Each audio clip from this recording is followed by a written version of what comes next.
This is BBC Radio 4 and now our drama, Love and Race in Yorkshire during the Second World War. However, the drama begins sometime later in 1963. Hey, Buster, get yourself down off that sofa. You've got a basket in the corner now, get in it. It was 2 years since we bought the semi on the edge of town in a nice new development. Alan had stopped driving the buses and they'd made him an inspector. The girls were both teenagers now and a bit more independent, and so we both felt like we had a new lease on life. We'd even begun to talk about me getting a job. Don't get me wrong, I loved the semi and I was content to stop at home. But we had our dreams.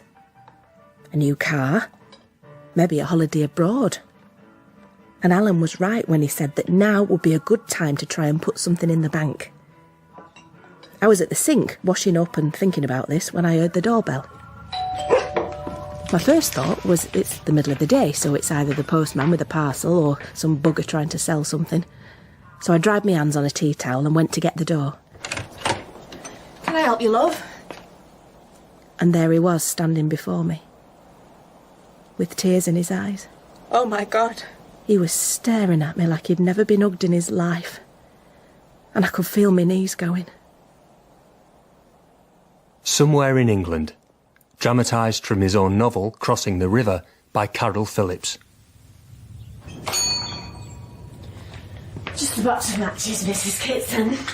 Are you settling in? Yes, thank you. Anything else? Oh, I've not got my ration book with me, so I'll just have some ciggies. An enjoyable honeymoon, was it? I'm afraid I'm locking up for the night now. Oh. Well, I'll not keep you then. I expect we'll see you at the pub with Len. I expect you will. Maybe not this evening, though. Yes, well, I imagine you've got plenty to keep you occupied. Good night, then.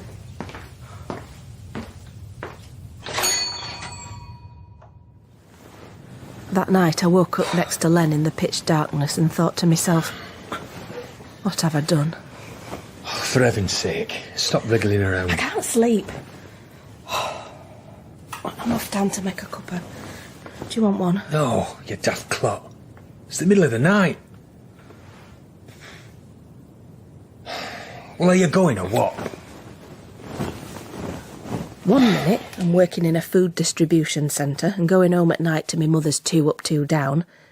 The next minute I've fallen for some sweet-talking customer who runs a village shop and who promises me that with a war on it would be a grave mistake to dilly-dally around. If we were going to do it, we should do it now. But after a couple of days of honeymoon in Anglesey, we came back to Cawthorne and he starts up treating me like it's not a wife that he wanted, but some help running the shop. But what was I to do? I was wed now, and there was a war raging, and there I was, stuck in this silly little self-important village with a bloke who'd been classified as disabled because of a mining accident, and so he'd not be off anywhere. The only relief I had from the place was when I travelled back down the hill to the town to see my mother, whose sole occupation in life seemed to be to make me feel guilty. I can tell you one thing. I'll not be digging for victory or growing cabbages or onions. You mark my words. Soon enough they'll all be coming home in boxes like it last war. Well, you haven't forgotten that's how your dad come back, have you? Then she'd pause and start up again. And I can't be bothered with all that blessed gas mask palaver. All that spitting on the mica window to stop it from steaming up. And it smells. Rubber and disinfectant. Broadly speaking, I tried not to rise to her gabbing on because whenever I did, she would just snap and tell me not to use Latin in front of her. They're trying to make us live in the dark like blessed bats. It's ridiculous. And what's a person supposed to make of this Anderson shelter thingy? 2 bits of bent steel stuck in mud, not fit for a pig to waller in. Nobody'll be hanging out any washing on the Siegfried line, you mark my words. She knew I wasn't really listening to her, but she didn't care.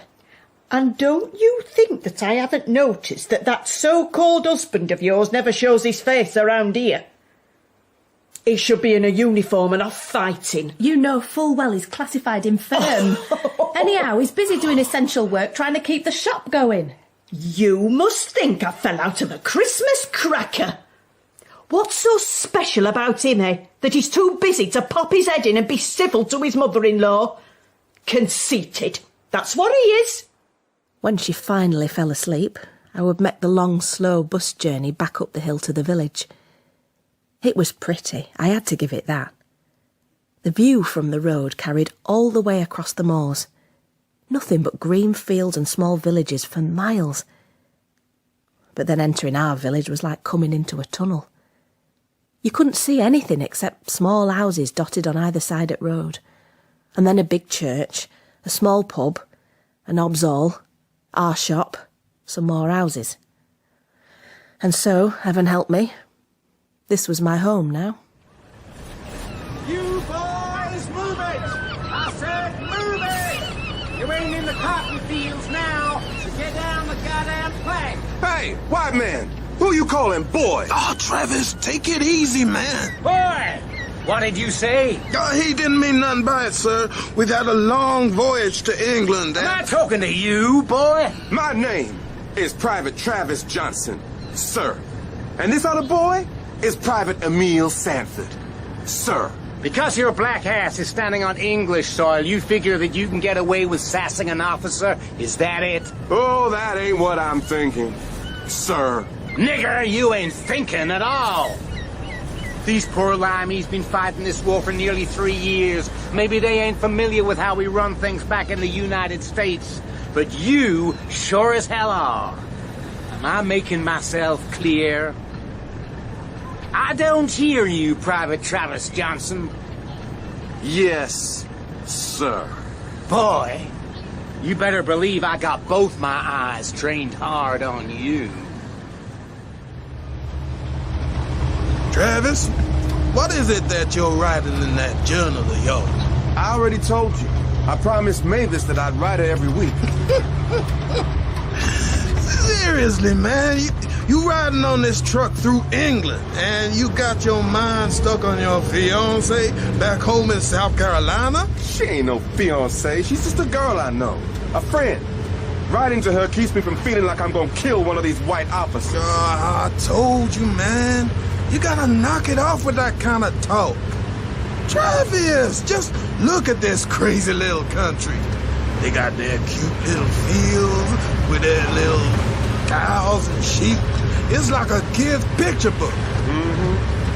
I wonder where they keep their colored folks. Man, ain't no colored folks over here.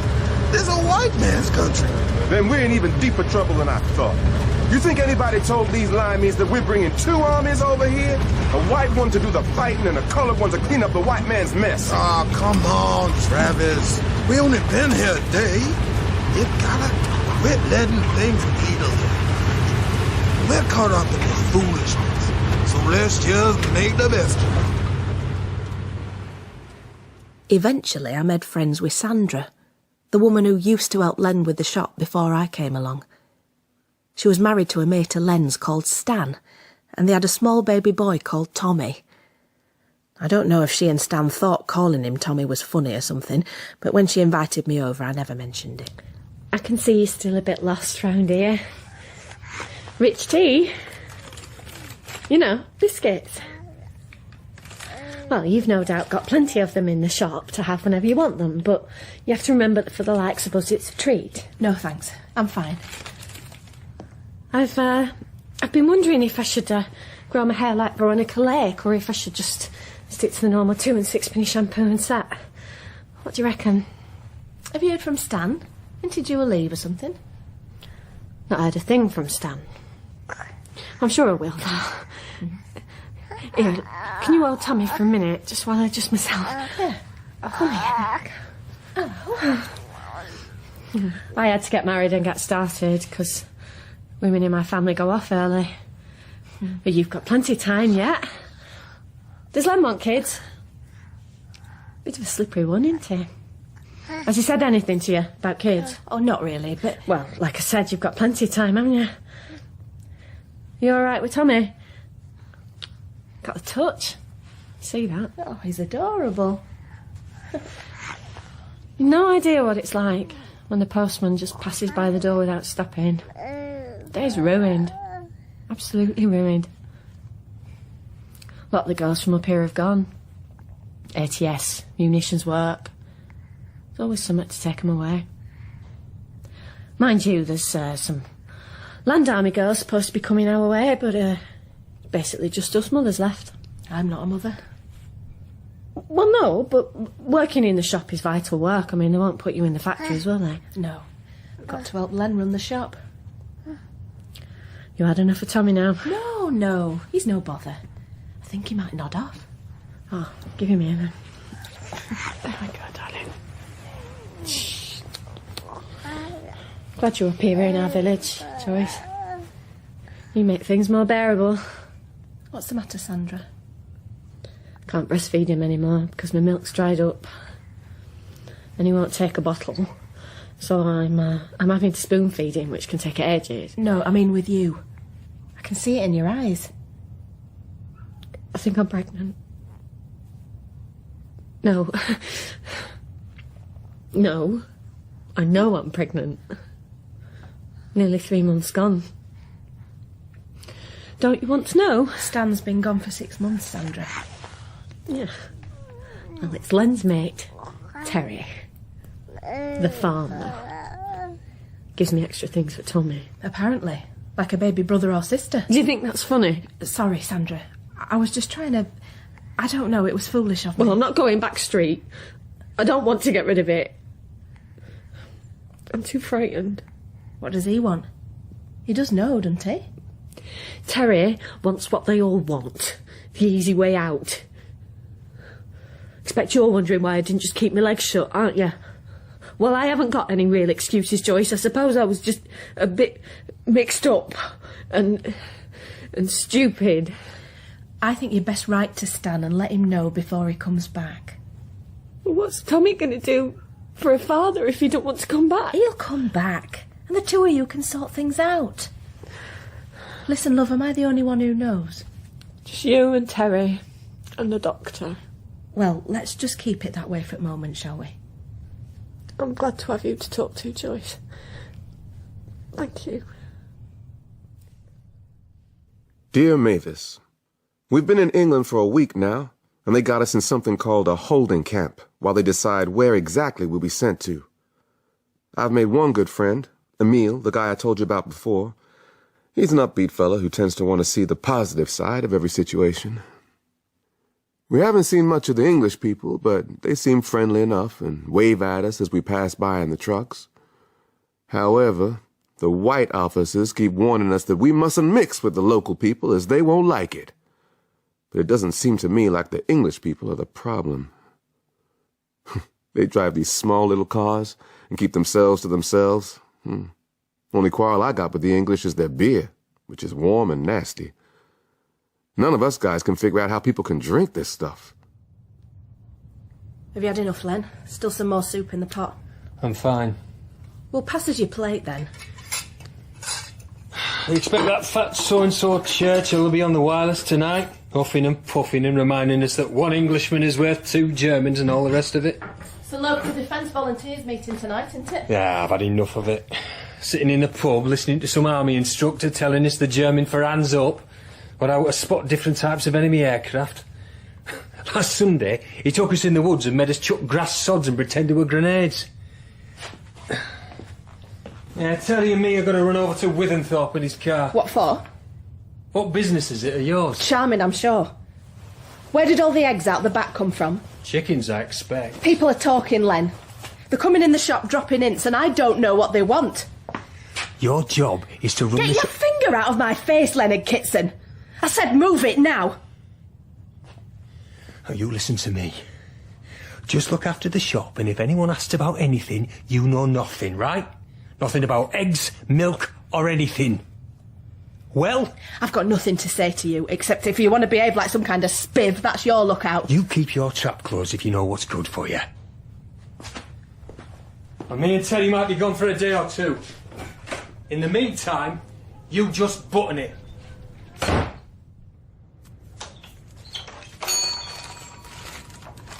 I'll be with you in a minute, love. Is that everything then? Yeah, thanks. Bloody hell, what was that? A few weeks after Len and Terry went off on their little jaunt, I was serving a land army girl, and we both heard the shot. Sandra! Oh my God, Sandra! Stan, what have you done? You best fetch the police, Joyce.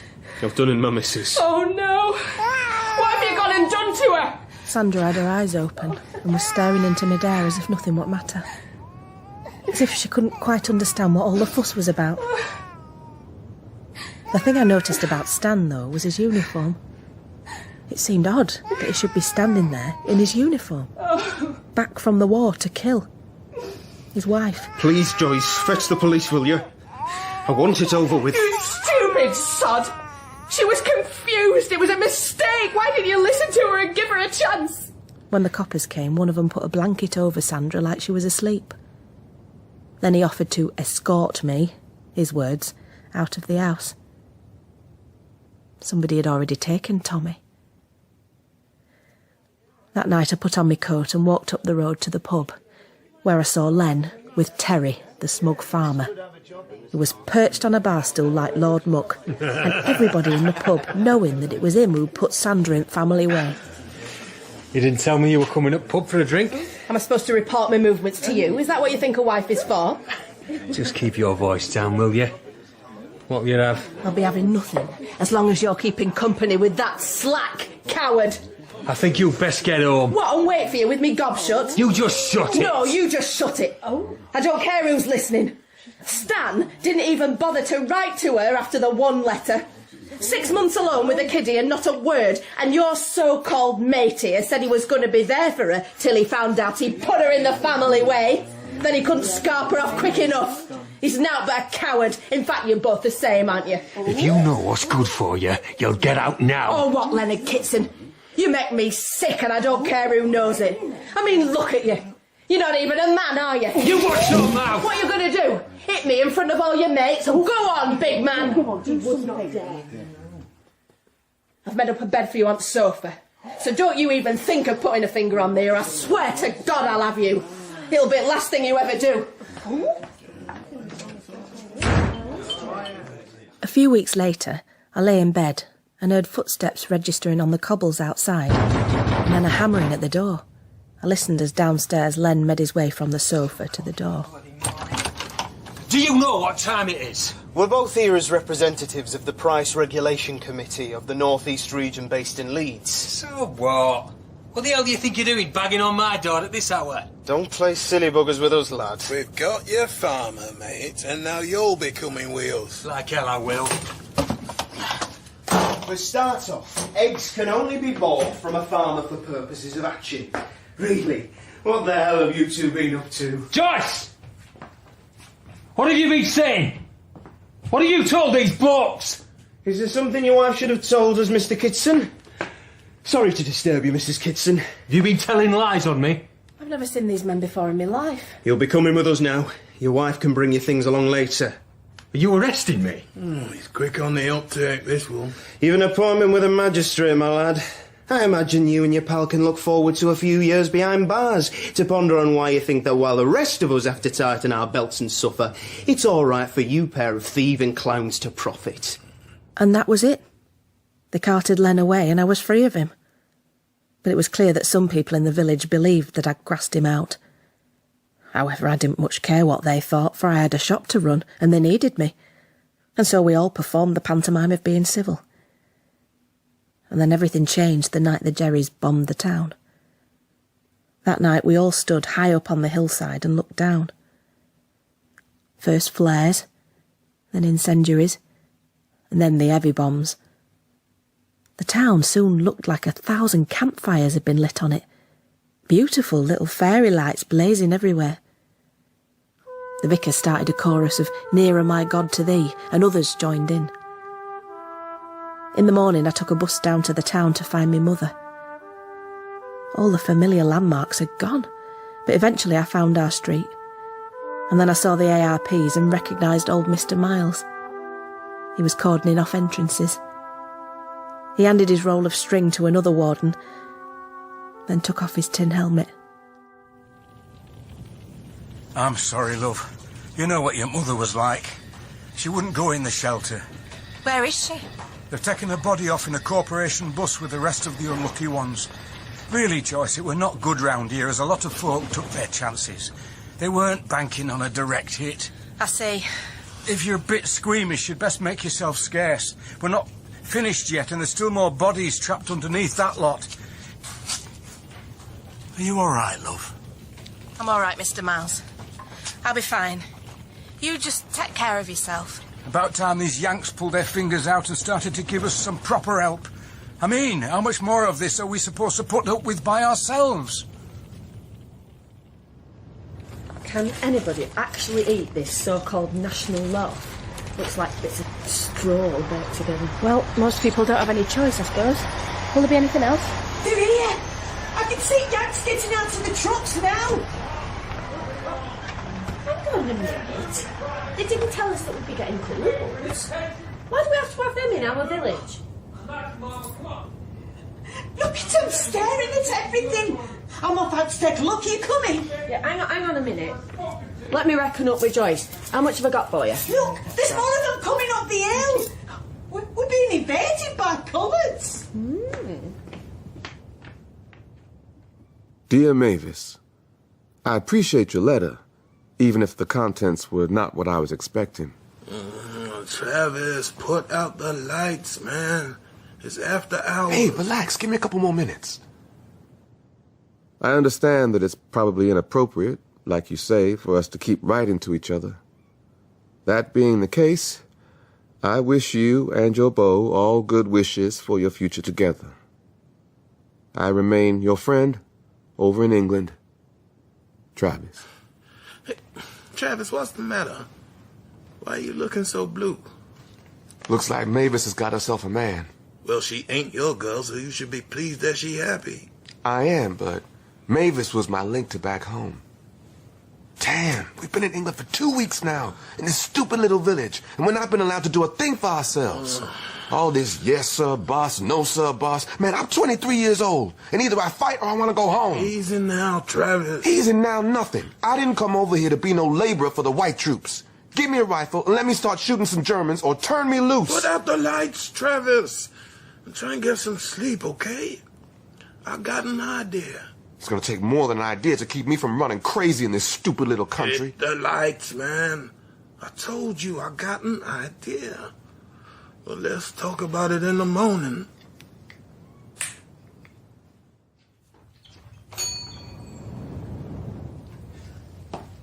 Can I help you? Morning, Duchess. I've come to talk with you about the servicemen we have stationed in your village. I'm Colonel Hungerford, the U.S. commanding officer. You can take off the sunglasses if you like. It's overcast today. Well, I guess you have a point. So it's taken you a fortnight to come and explain yourself. I reckon that whatever you have to say can't be all that important. Well, I just wanted to say that a lot of my boys are not used to citizens treating them as equals. Well, what are they going to do? Chuck themselves at our feet if we smile at them? Do you mind if I smoke? No, I don't mind. Is your husband away? You might say. I see. Look, these are not very educated boys, and they might need some time to adjust to your English ways and customs. So you've brought us a problem, is that what you're saying? No, ma'am. I'm just saying that a lot of southern boys ain't ever seen life beyond the fields. We plucked some of them straight from the land and put them in uniform. If they start to get uppity, we're going to need your patience. And how have we been doing so far? Have we been patient enough for you? I guess so. You've all been exceedingly hospitable. Well, then there's no problem, is there? I guess not. Emile, you serious about this foolishness? I told you I got an idea. Now you in or you out? I'm in, but I just don't see how you're gonna make this work. Well, we just go into the shop and ask, all nice and polite. Simple as that. Good afternoon, gentlemen. Afternoon. Will I be seeing you on Sunday? I'm sorry. I don't understand. Are we supposed to be someplace on Sunday? Well, perhaps in church. I'm the local vicar, and we like to welcome all guests to our house of worship. To your church? Yes, of course. And please spread the word. Bring your friends. In the meantime, have a good afternoon, gentlemen, and welcome to Corfu. Is that guy for real? What do you mean? He invited us to his church, didn't he? Travis, you know we ain't allowed in no white church. You heard the man invite us to his church, so I'm going to the man's church. You know this could mean trouble. It seems to me like these English people ain't the ones trying to Jim Crow us. So you seriously gonna go to the man's church? You better believe me I'm going, and I'm taking along anybody who wants to come with me. These white English people ain't got no problem with us, so why should we have a problem with them? Now, you still want to go into the shop? Or what?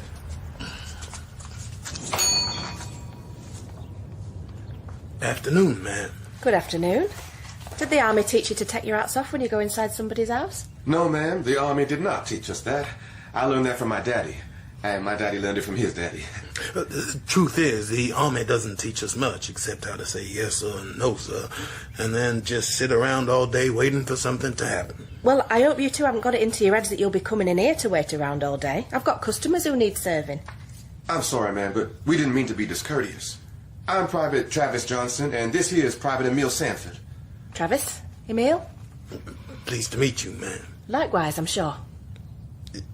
The thing is, I'm organizing a dance on Saturday at the hall, and Travis and myself would like to invite you to come along. Really? What makes you think I can dance? Well, Emile's planning on eventually inviting everybody in the village, so we're not assuming that you can dance. It's more of a general invitation. Oh, flattered, I'm sure. What Travis hasn't told you is that I've organized some of the boys into a band, and trust me, you hear those boys start to cut up and you'll soon be on your feet and ready to dance. Some of the boys have played professionally. Do you reckon we can count on seeing you, ma'am? The name's Joyce. And if I can find my dancing shoes, Travis, then maybe you'll see me on Saturday. Who knows? Well, that's just great. Joyce. Thanks, ma'am. Okay, Travis, Emile, don't let the door hit you as you leave. Say what? Don't worry about it. Enjoy the afternoon sunshine while it lasts. Remember, you're in England. It could snow tomorrow.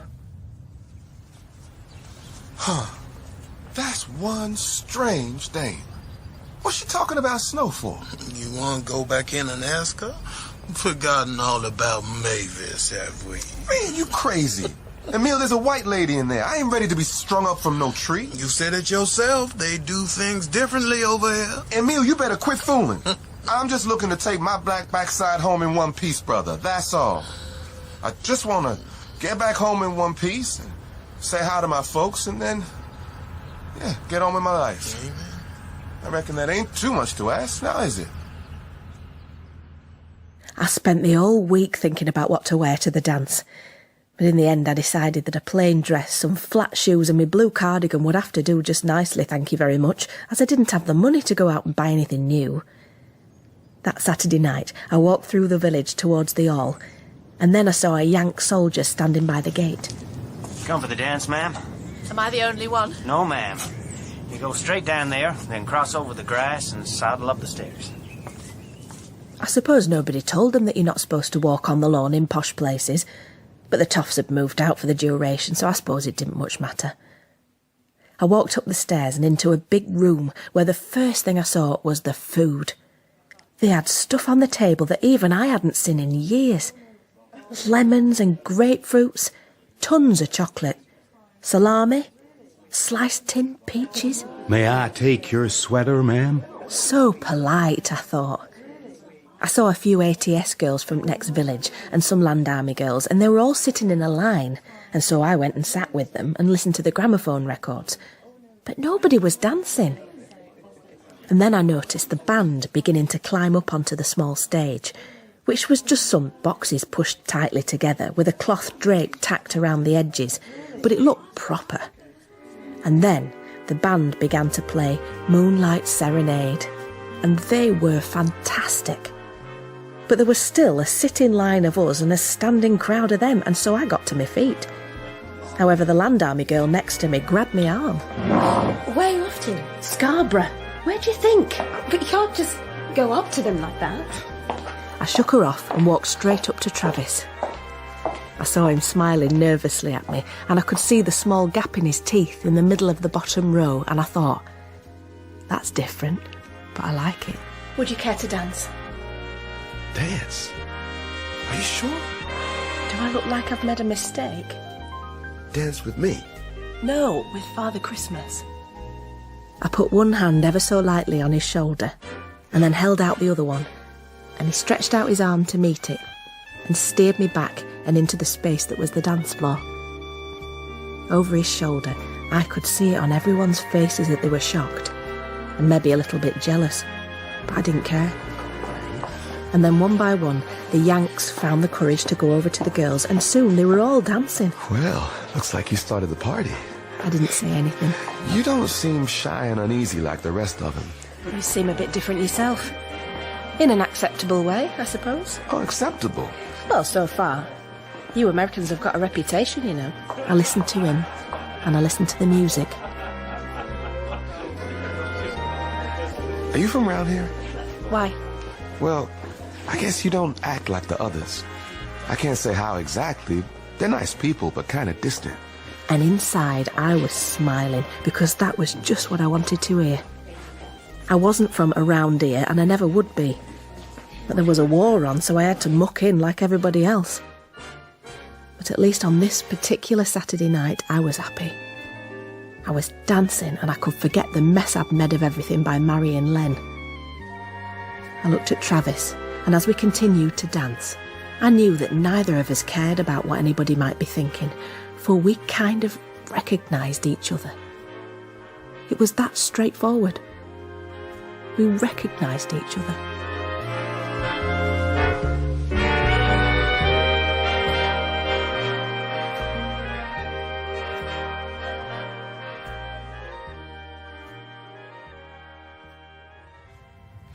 I heard that when you were leaving, the Yanks gave you all an orange, a pack of cigarettes and some chocolate. Well, I might still have a piece of chocolate if you're interested. Really? I still don't like the idea of having them forced upon us. But do you happen to know if they're planning another do? I've no idea. I haven't seen much of them this week, so I reckon they must be out on manoeuvres or something. Well, looks like one of them has managed to manoeuvre his way in here, no problem. Good afternoon, ma'am. Well, yes, it is that. Joyce? Travis? Well, I'll be on my way then. But don't forget about that chocolate that you promised me. I'll have a piece ready for you when you're next in. Well, you lot have gone and done it now, haven't you? Next time you have a dance, she'll be bringing her begging bowl. I don't know what these yellow flowers are called, but I picked some for you. Oh, you didn't have to do that. They're daffodils, or daffs, as we all call them. Mind the shop, will you, while I go and fetch a jam jar? Oh, is it okay if I smoke? Of course it is. One of the things I noticed straight off about him was the fact that he dressed so smartly. And he didn't chew gum when he talked. Not like the officers and some of the others. I don't know why they thought it was so clever to do this, but it's a vulgar habit. Anybody could have told them that. And his hair. It was always well combed, with a sort of razor parting on the left. It was short, like thin black wool, but he tended to put oil or something on it because it shone in the light. It was quite bright, actually. I didn't want to come by in case you were busy. So that's your excuse for not showing your face for nearly a week? I didn't want any awkwardness. At the dance you said you weren't wed and you don't have a girlfriend. I don't. I'm not lying. So what's awkward? I won't bite. Look, it's a lovely day out. Do you fancy going for a walk? A walk? With you? Or perhaps you're not allowed to do this, go off limits or whatever you call it. Well, strictly speaking, Sunday's our day for rest and recreation. Last Sunday, I took some guys to church. Yes, I heard you livened up the place a bit. Some of the villagers are still recovering. I've never been in a white church before. Well, you didn't catch anything, did you? What do you mean? I'm just joking. And what did you do after church? Well, later on, some of our guys went to your pub and drank that strange beer you got. So, you're free in the day, on Sunday, that is? Sure. Sundays, we're pretty much on our own. Right then. This Sunday, we can go and see my mother. We can even take her these flowers. See your mother? Don't worry yourself, it'll be all right, she's dead. I don't understand. Look, I'll see you on Sunday. We'll go for our walk then, all right? Listen, Joyce. What's up? You look confused. Well, what's the matter? Nothing's the matter. Nothing. It's fine. Well, that's settled then. I'll see you on Sunday. Just come by after you've finished your church business. On Sunday morning, I stood outside the church and stared up at the trees. Only a breath of wind and the leaves had start falling. Ahead of us was winter, and just thinking about it made me shiver. I turned up my collar and got ready to carry on with me walk. And then I heard their voices starting up. I knew it was them, for nobody else in the village sung this way, like they meant it. Suddenly I forgot all about the trees and winter, and I found myself just staring at the church and listening to the sound of their voices and their clapping hands. Go on, just put the flowers on the slab. That'll get her attention. Would you like me to say a prayer? Oh, Mother would go for you, she would. But no need, thanks. I think she'd find it strange if I started getting all religious at this stage. Is your father still alive? You can find him on a bronze plaque by the town hall. He fell at the Battle of the Somme in the last war. I was a baby, so I never got to know him, and my mother never took up with another bloke. Well, there was Jesus, but I don't think he counts. I'm sorry to hear about your father. Look, Travis, there's not really that much to see in the town since the Jerrys had their go at it. Well, there wasn't that much before either. Well, let's just walk and talk. All right, then. Careful with the weeds and nettles around here. Maybe we could go to the Electra and see a picture. Sure. That way we can sit in the dark and people won't stare at us. Is it my imagination, or am I beginning to get the idea that you're not really comfortable being seen with me? We have our customs back in the States. You're not in America now. Are you really scared of what people are thinking? I guess I'm still learning about your ways. Well, let me help you out. They think I'm just some tart and you're using me. I can see it on their faces. They nod at you, but they won't look at me. The truth is, they're nodding at your uniform, not so much at you. And as for me, they're disgusted with me. Then why are you walking with me? Why take me to your mother's grave? Haven't you ever been lonely, Travis? Sure I have. I miss South Carolina and the folks back home. And right now, you don't have anybody to talk to, do you? Aside from Emile, I guess not. Well then, what exactly don't you understand? You're lonely. I like you, Travis. And I like you too, Joyce. You're not scared of anything, are you? Can I slip my arm in yours? Good. Now we look the part.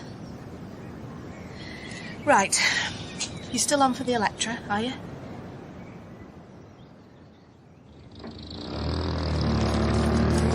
Wait! Stop! Oh, damn it. We missed it. That's the last bus. I forgot that they've changed to a skeleton service because of the fuel shortages. Can't we just get a cab? There aren't any taxis with the blackout and everything. You're going to be late back, aren't you? And I know that's serious. I'm so sorry, Travis. Listen, let's just start to walk. But it'll take a couple of hours. Once we get closer to the village, we'll get picked up. The military police will be out on patrol. And they'll see you with me, won't they? Nothing will happen to you, Joyce. I'll explain to them that we missed the last bus, and they'll take you back to the shop. For heaven's sake, I've made a right mess of everything, haven't I? Hey, come on. We better get going. You know, Miss Joyce, when you said we should go for a walk, I didn't realize that this was what you had in mind.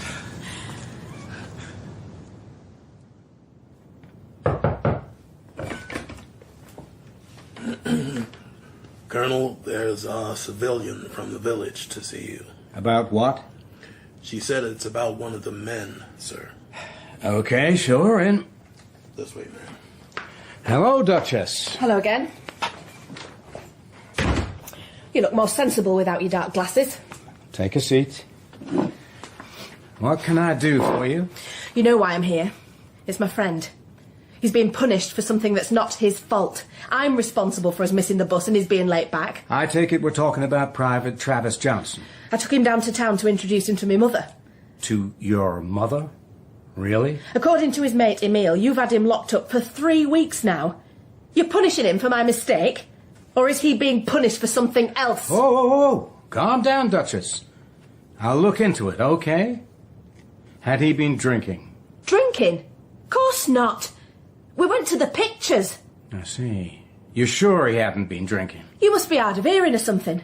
We saw me mother, then went to the pictures. And if you don't mind my asking, how did he get along with your mother? Just grand. She didn't have a word to say against him, and he was a credit to your country. He's a decent church-going fella, in case you hadn't noticed. Yes, well, I'm sure he is. But Private Johnson seems to like to do things his own way. He's done nothing wrong, apart from miss the last bus. How you do things in America is up to you, but you're in England now. We don't lock people up for missing last bus, especially when there's a war on and fuel shortages. I'll look into this. I promise you I will. Well, I hope you do. And sharpish. Good day to you, ma'am.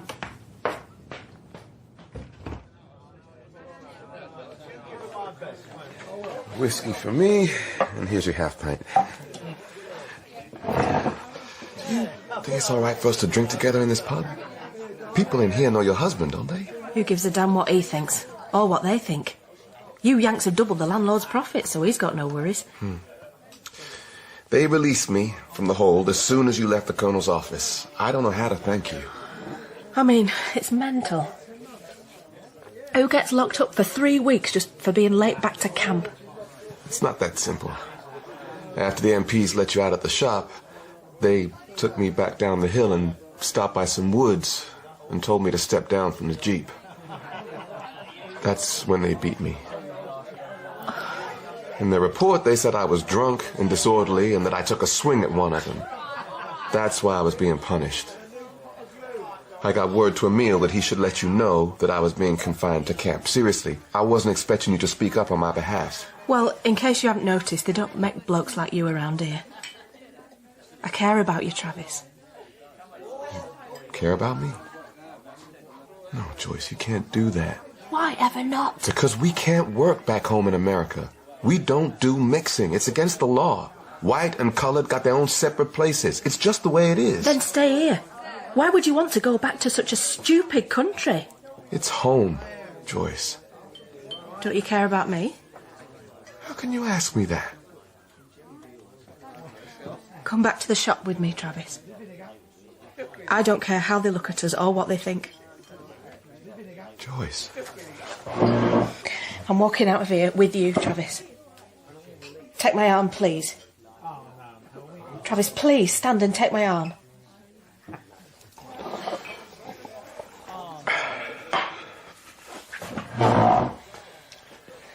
Thank you. I'm walking out of here with you, Travis.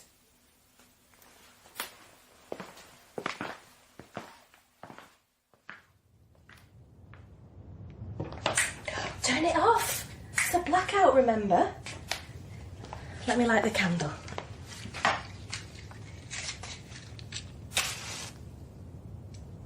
There, that's better.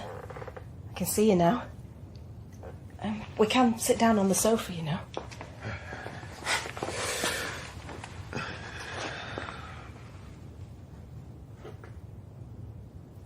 Who are you, Travis Johnson? My daddy's a school teacher at the colored school in town, and my mama's a cook for a lady who doesn't look much different from yourself. But that's them. Who are you? A guy who's maybe in over his head. Your head's telling you one thing, but your heart says something else, is that it? I guess so. So? How about no more listening to your head?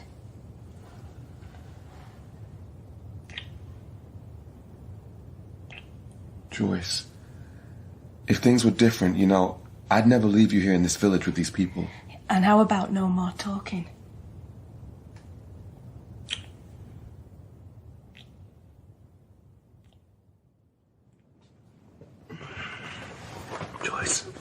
Joyce, I gotta go. I understand. Just let yourself out. But take the spare key that's on the hallway table so you can come and go as you please. Joyce, I can't. Shh, just go. I'll hear from you later or whenever you can.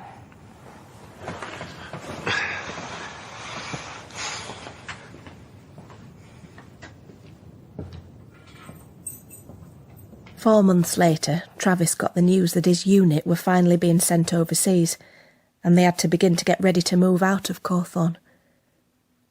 We didn't promise each other anything, and as the day of departure drew nearer, we tried to be all grown up about things, but it was difficult, for both of us. Then Len came back, and I had to close up the shop early so the two of us could have it out once and for all. Len, I have no intention of living with you as man and wife, and that's the end of it. But I keep telling you, we can sell up this shop and move away. We can begin again, love. You can't want rid of me just because I got put inside. I want nothing to do with you, Len. I want a divorce. So it's true. There is another bloke, isn't there? I'd have never married you and taken you out of that bloody dump with your mother if I'd have known you were going to behave like a common slut. If you raise a single finger to me, Leonard Kitson, I promise you they'll find you with an American bullet in you. You make me sick, Joyce. You're a traitor to your own kind, and there's plenty around here that agree with me. You know, I wish you could see yourself, Len. Not even you would like what I'm looking at. Just shut it, you stupid cow. You can stop here in the shop till the end of the war, and then I'll be back, and you're out. Do you hear me? Oh, I hear you, Len. I hear you loud and clear. Jesus, your kind sicken me, Joyce. You sicken all decent people.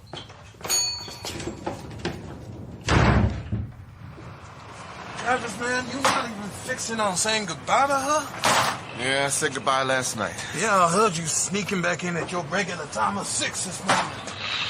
Listen, Emile, I can't take her back to the States, and so there's no point in making it any harder on the both of us. But I know you got feelings for the woman. Trust me, man.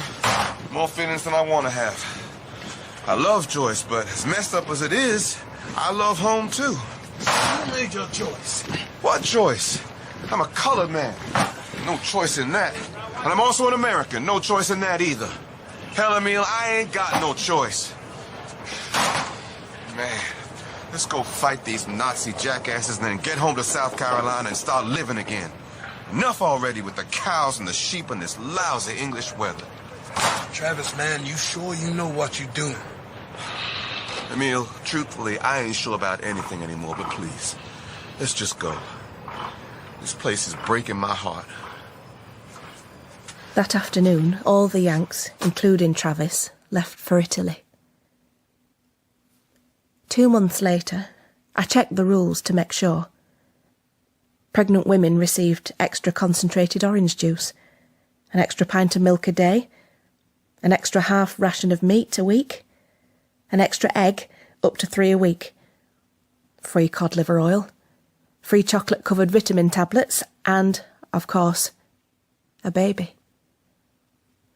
I wrote to Travis and told him that most of the village had sent me to Coventry, and the doctor said I was having a breakdown and a child. His commanding officer decided to give him 72 hours of compassionate leave to come and see me and get wed, because Travis told them that's what he wanted to do, and then he'd have to go back. I went down to town to meet him, but I nearly wept when I saw him getting off the train. He looked as thin as a door, and so tired, and he didn't have that same bounce in his step. There was no joy in his face, and he was bent over under the weight of the bag on his back.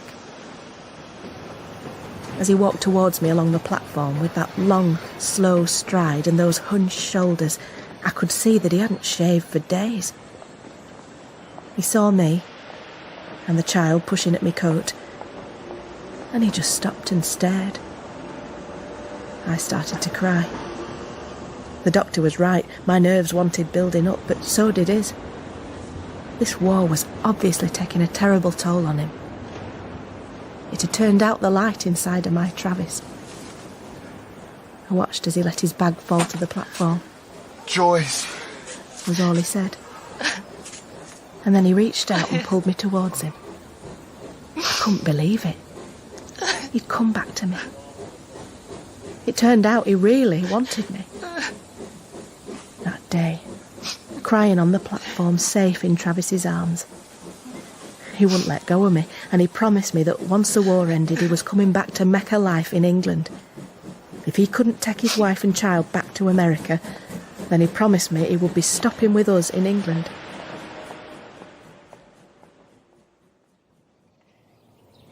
When you were born, they lifted you clear of my body and began to towel you down. You were beautiful. The nurse put you in my arms. Just mind your head there. He's like a cup of milky coffee, isn't he, love? But she didn't mean anything by it. A few days later I left the hospital and I took you back to the shop. And then one morning there was a knock at the door, and I hardly had time to set you down straight. The Red Cross man was about to knock again when I opened the door. He just handed me the telegram. Here you go, love. And then he began to back away. I'm sorry. The telegram didn't say much, so I had to try and imagine it. To die at dawn on the Italian coast. Fear. Mud. Shivering cold. Noise. Silence, louder than any noise. Mortar fire. A young man. Your dad. Screaming in pain. My mother had once said to me, you should never marry a soldier, for you'll just be left on your own. But I wasn't on my own. I had you. A month or so later, at 9 at night, the King made a speech on the wireless in his usual stammer, and that was it. The war was over. People in the village poured out into the streets and lit fires, and they started to dance the okey cokey. I'd done my bit, I'd supplied them with food. The bells started to ring again, and some went off to church. I'd never had much time for the villagers, but it was moving. Some of them even spoke to me, and they all smiled at you. You were a bigot. And then Len turned up and wanted his shop back. And I had no money or prospects or anywhere to live even. And that's when the lady with the blue coat and her silly dog called Monty showed up. You have to be sensible, Joyce, and give him a chance with a proper family. Just think about it. You'll soon be able to start a new life on your own. And so I was sensible and did as she said and put you into the care of the county council as an orphan. I'm so sorry. But I wasn't thinking straight. I was bloody stupid, and by the time I came to my senses it was too late.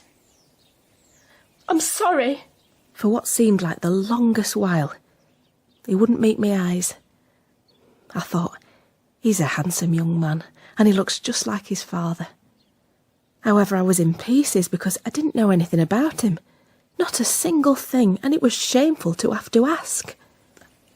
I don't know how to say this, love, but my girls will be back from school any minute, and I've no idea how to explain any of this to them. I watched as he slowly got to his feet without saying a word. After you went into care, I left the village, the shop, Len, everything, and went back to live in the town. For weeks afterwards, I wandered around the park looking at women pushing their prams. I got work as a conductress on the buses, and eventually I met Alan. He's my husband, and while he knows about Len, I've never said anything to him about you or your dad, but it's not because I'm not proud of you. It's just too painful, son. It hurts too much. And it was that one word that finally broke the ice.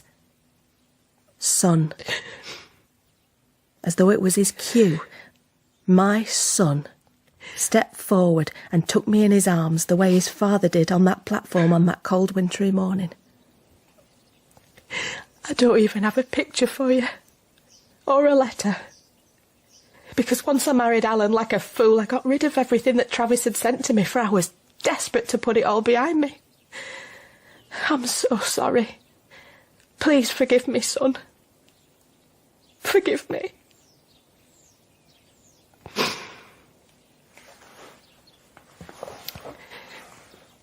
Now that you've found me, I want to make everything right.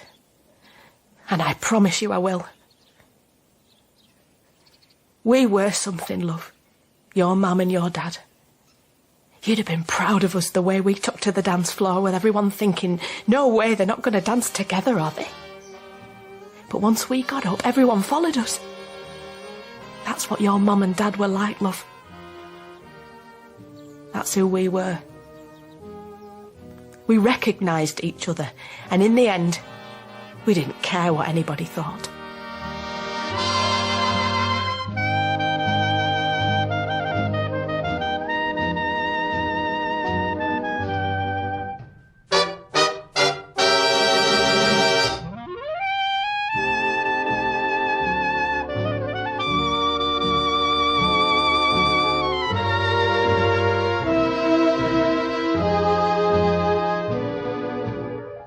Somewhere in England was dramatised from his own novel Crossing the River by Caryl Phillips. Joyce was played by Helen Longworth, Travis by Rhashan Stone, Len by David Seddon, Emile by Jason Barnett, Sandra by Karen Bartke, The Officer and the Colonel by John Bowler, Stan by Luke MacGregor, Mother by Alison Belbin, The Vicar by Nicholas Murchie, and The Girl by Keziah Joseph. Somewhere in England was a BBC Scotland production directed by Gaynor Macfarlane.